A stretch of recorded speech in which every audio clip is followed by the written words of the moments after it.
Данный обзор вышел благодаря патронам канала. Отдельное спасибо Данилу Плотникову, Александру Кузнецову и Александру Макалову. Эй, ребят, с вами Таторио, и я продолжаю свое перезнакомство с творчеством компании Bubble, выпускающей отечественные комиксы. Ну а за вот это все спасибо Александру Макалову, который и заказал данный обзор на сервисе Patreon, ссылка в описании. Что ж, сегодня, как и в прошлый раз, я решил не пересматривать свой предыдущий ролик относительно приключений майора Игоря Грома, дабы взглянуть на тайтл свежим, незамутненным взглядом. Помнится, тогда у меня были достаточно положительные мысли, особенно на фоне других продуктов издательства. Изменилось ли что-то за эти 3 года? Давайте сегодня и выясним. Ну а пока что заставка.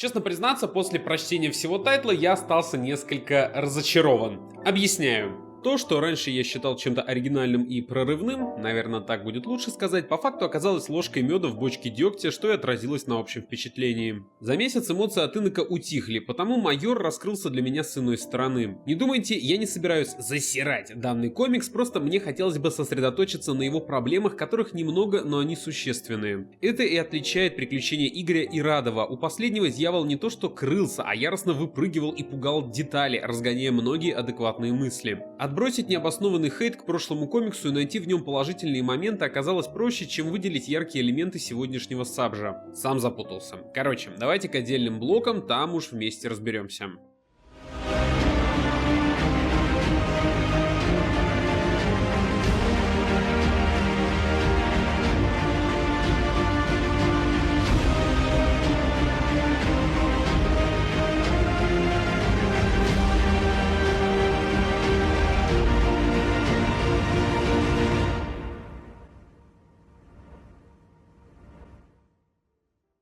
Основным сценаристом серии был сам товарищ Габрилянов, который покидал ненадолго тайтл лишь раз на время арка «Загадка Сфинкса». Тем не менее, Артем после половины уже активно трудился один и не приглашал иных сценаристов для подмоги. Коллективно или нет, каждый арк имеет свой отличительный момент, потому для начала я хотел бы пройтись по дуэтно написанным историям, а затем уже перейти к сольным трудам. На пару с Евгением Федотовым комикс был начат одним большим арком про Чумного доктора, а позже соавтор вернулся для сюжета как в сказке. В данных историях упор делался на работу Грома в качестве сыщика, который использует дедуктивный метод для поиска виновного, а в перерывах знатно мутузит кучу левой шантропы. Первое, что я могу ярко выделить, так это безумную непропорциональность динамики. Что это значит? Каждый номер не давал вам часть расследования, часть каких-нибудь драк и часть еще личных отношений персонажей. Все идет как-то сумбурно и через авось. Один номер спокойно могут отдать под экшен, и в прочтении он займет у вас минут 5, а открой другой, и вот тебе ворох материалов по делу, а это сильно стопорит читателя. Дуэт Федотова и Габрилянова, как мне кажется, не смог нащупать некий баланс происходящего, отчего потребитель не может войти в состояние синхронного потока с работой, что сбивает внимание. Текст должен равномерно распределяться по одному синглу, либо иметь яркие разграничивающие элементы, дабы у человека не могло возникнуть представление, что каждый выпуск тут про молчаливые бои, или про множественные расследования и погружение персонажа в себя. Ситуация была лучше в «Как в сказке», и мне кажется, что это было связано именно что с форматом всего на 6 номеров. Все же на старте в попытках продемонстрировать ворох идей, заложенных в серию, сценаристы сами наступили на грабли, не понимая, с какой на какую ногу надо переступать, дабы создавать органичный шаг в авторском слоге.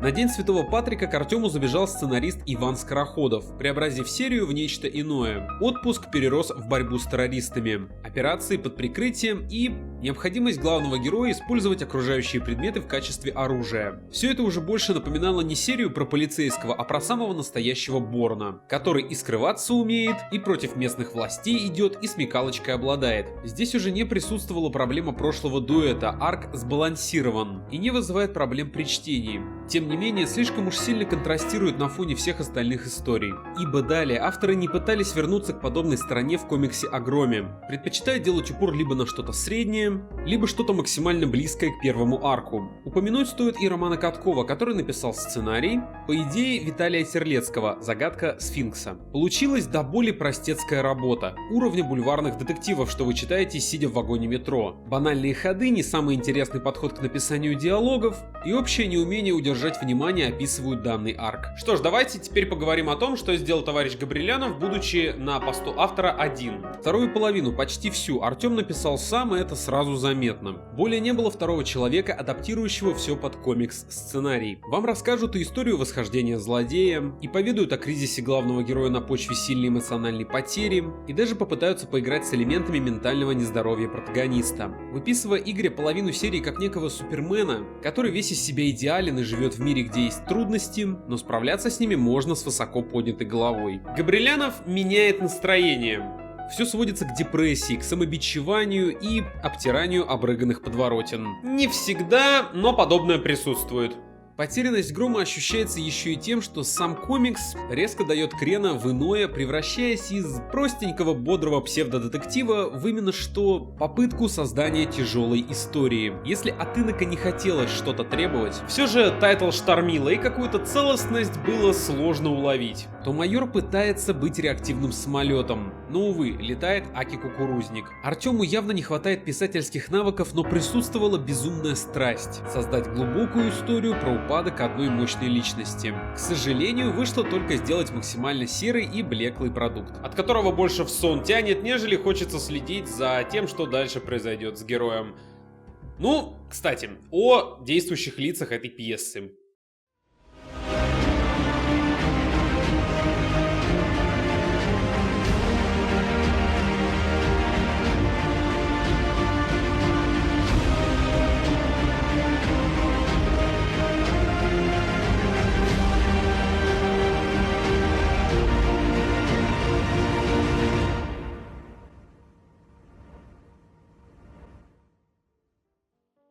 Игорь Гром такой весь из себя идеальный мужчина за 30. Как бы идеальный. То ли я дурак, то ли лыжня не едет, но авторы тотально не умеют подавать нам персонажа, который должен попадать в образ некоего уличного супергероя. В одну секунду вас всячески пытаются убедить, что майор потрясающий детектив, у него невероятный дедуктивный метод, который позволит ему поймать всех гадов. Вот только через несколько страниц объяснений, кто, зачем и почему злодей, нам внезапно говорят, мол, не, все это туфта, а Игорь все напутал. Понятно, что это сделано, дабы сохранить интригу, но использование одного затертого валенка 3 раза, мягко говоря, перебор. Ага, а вот посмотрите, какой Игорь весь из себя боевой, как разваливает горстку супостатов, как сильны его лапища. Только вот в следующем кадре Грома лупят чем-нибудь потяжелее по балде, и наш парнишка вырубается без сознания. Опять же, заезжено, но терпимо, если это не повторять из раза в раз, а подобное, увы, тоже имеется. Сломленного майора и вовсе воспринимать серьезно не получается, ибо это уже не характер, это клише. А о том, как у меня лично бомбануло с финального твиста, я промолчу, дабы не надавать вам спойлеров. Дмитрий Дубин, главного героя друг, которого изначально пытаются выписывать как сайдкика, что и в драке помочь может, и в дело внесет пару идей, которые натолкнут ГГ на выводы, только на это все кладется болт уже после первого арка. Персонажа превращают в «принеси-подай», и цель этого героя в том, чтобы как-то двигать сюжет. Надо влезть где-то посреди номера и сообщить, как связан тот человек с делами того человека и так далее. Иногда из Димы даже стараются делать комик-релиф, но это не особо работает. Юлия Пчелкина, девушка главного героя и мой главный бадхёрт всея тайтла. Начнем с того, что это такая типичная ранняя Лоис Лейн, работает журналисткой, имеет в идее тонну смекалки и ума, но на деле представляет собой самый банальный стереотип Дамбас in Distress, которую надо спасать. Окей, даже такой я могу пережить в наше время, но зачем авторы пытаются сделать персонажа большим, чем он является? То есть, с одной стороны, сценаристы хотят сделать из Юли личность самодостаточную от Грома, вот только все это сломалось уже после одной страницы в очередном номере. Давайте она снова попадет в жопу, а Игорь нашу дамочку спасет. Само собой, это не женский персонаж, это кусок мяса. Честное слово, давно я уже не видел в комиксах настолько ярко в лоб бьющей необходимости выставлять героиню как дополнение к мужскому персонажу. Гражданка Пчелкина полный ноль без майора, ведь она всегда должна его любить, скучать без его внимания, мечтать о том, как они вместе будут трахаться, вот на трахаться большой упор, да и просто он такой идеальный, а она... Ну, она существует, ага. Про тот факт, что образ эксплуатируют в целях услышать отзыв «Ага, какие сиськи!» я особо много не хочу изгаляться, вы все сами видите. Поймите, меня не бесил персонаж, меня напряг подход авторов. С нулевых уже все современные мейнстрим-комиксы пытаются сделать подруг супергероев чем-то большим, личностями. Да даже тот же Инок свою мадаму безумно любил и обожал, носился за ней и пытался как-то выразить свои чувства. В химию между Игорем и Юлией мне очень тяжко поверить, хотя, не, некая животная химия, да и только. Вот и все. Кстати, какого черта каждый персонаж, который хвалит Грома, так и норовит вставить комментарий относительно того, что пассия главного героя такая красивая. Не знаю, может, меня как-то неправильно воспитывали, но, по-моему, как-то неприлично отмечать красоту. Именно что красоту физическую девушки, не? Особенно, когда появляется вот этот мужик из Фурии и говорит майору, что рад познакомиться с девушкой Игоря, она такая красивая, и срать на второе слово, чего он ее внешний вид на первое место поставил, ты старый развратник. Извините, я знаю, что придираюсь слишком сильно, но меня правда напрягло, что в эпоху, когда супергеройка показывает нам углубленную взаимосвязь между протагонистом и его любовью, Габрилянов и Ко прописали Юлию как пару сисек на ножках. Чумной доктор, он же Сергей Разумовский, он же попытка сделать нашего Мориарти. Как бы гениальный злодей, на деле же просто непонятный молодой человек, в которого вроде что-то вселилось, вроде шиза дала о себе знать. Короче говоря, мне не нравится, что авторы пытаются нам продемонстрировать, мол, нет, Сережа хороший, это в нем зло сидит, которое его подначивает. Серьезно, зачем? Почему просто не оставить злодея злодеем? Мне вполне импонировало, как проработали Чумного в первом арке, а дальнейшие потуги в дуализм личности антагониста только раздражали. Ибо, как я уже говорил ранее, если вы пишете не карикатуру, а нечто более проработанное, как вы считаете, то и претензии к вам будут соответствующие.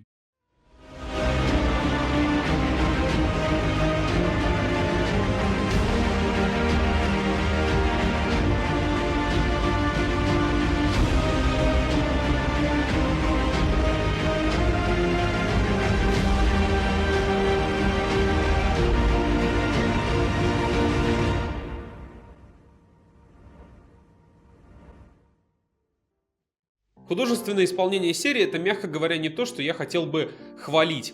Проблем тут хватает, хотя и что-то достойное тоже встречается. Как и в прошлом месяце, я не буду рассказывать обо всем обширном составе людей, которые рисовали данный тайтл, а сосредоточу внимание только на каких-то отдельных запомнившихся мне личностях. Начнем с Константина Тарасова, что вместе с Александрой Счастливой работал над первым арком, и, честно признаться, сейчас я уже не могу адекватно воспринимать такое. Анатомия поломана, динамика сцен портится за счет порой не самой удобной раскадровки. Пусть дизайны местами довольно неплохие и напомнили мне какие-то шаржи из старых газет, но в рамках данной серии это работает в плюс только к внешности антагонистов. Колоринг и вовсе глаз режет, создавая впечатление, что Александра не могла составить постоянную палитру, а просто бегала туда-сюда ее менять, что, увы, к данному арту не подходит. Больше всего в серии засветилась Анастасия Ким с цветами Татьяны Якубец и Лады Орлимовой. От 4-го выпуска и до 33-го художница росла и совершенствовалась, пик ее работ для Баббл будет во времени Ворона, но не об этом сейчас речь. Основная проблема, которая мне виделась в арте Ким — однородность лиц и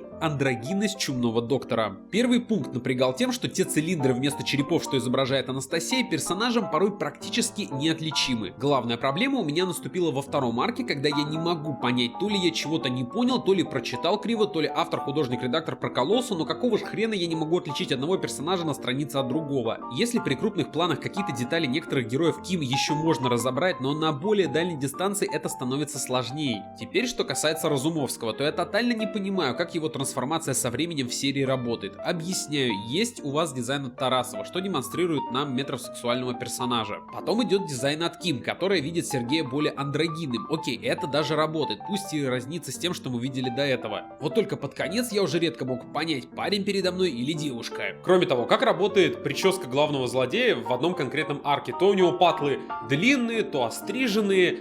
И это учитывая то, что мы говорим не про какие-то моменты, когда нам показывают и флешбеки, и настоящее, а это просто не волшебная реальность.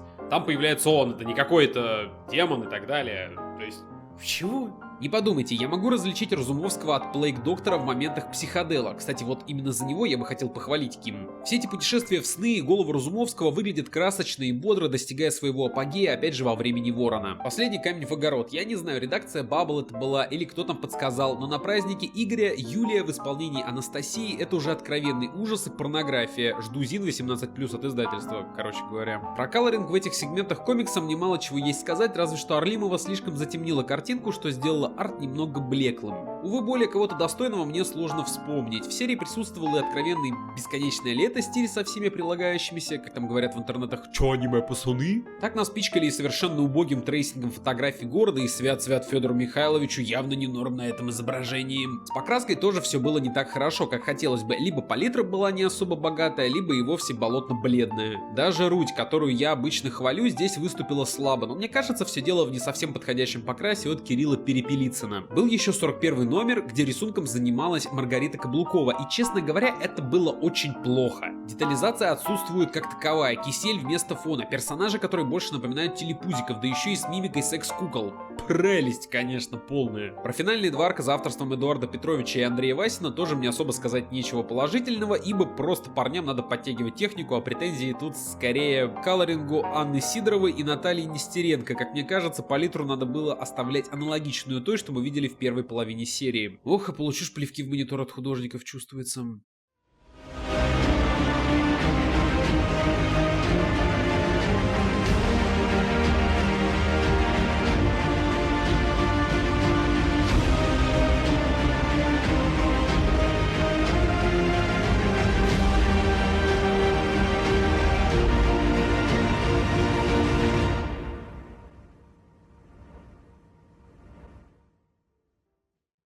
В свое время я, наверное, перехвалил Грома, но и в этот раз, когда перечитывал, дочитывал, у меня не было как такового желания перезасирать данную серию. Мне хотелось донести одну мысль. Эта серия неплохая, она скорее слишком много пытается на себя взять. На фоне иных продуктов Bubble Майор действительно выделяется качеством. Вот только когда твой комикс уже не стоит наравне с Иноком, то и претензии к нему будут более существенные. В таком произведении нужно было соблюсти интригу детективной работы, сохранить динамичность драк и порадовать интересными взаимоотношениями. На деле же все получилось на вполне допустимом уровне, пусть и с редкими упущениями. Да, Артем и Ко прекрасно понимали, для какой аудитории пишут, поэтому неудивительно, что в один момент Гром превратился в нечто уровня глухаря. Дабы привыкшие у нас не должны были даже переадаптироваться на манер западных комиксов и не только, которым сначала пытался подражать Майор. Тут можно найти множество сходств с каким-нибудь Диланом Догом или последней экранизацией Шерлока. Я имею в виду ту, которая сериальная. Вот только не хватает экспериментальности, полета фантазии.